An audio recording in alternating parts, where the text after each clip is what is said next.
yaşıyorum.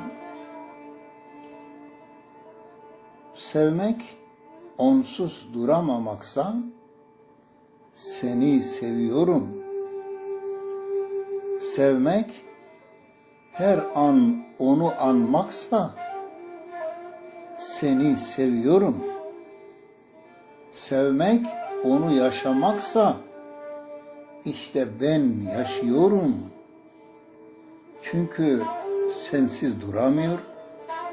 Her an seni anıyor ve hep seni yaşıyorum kulağıma.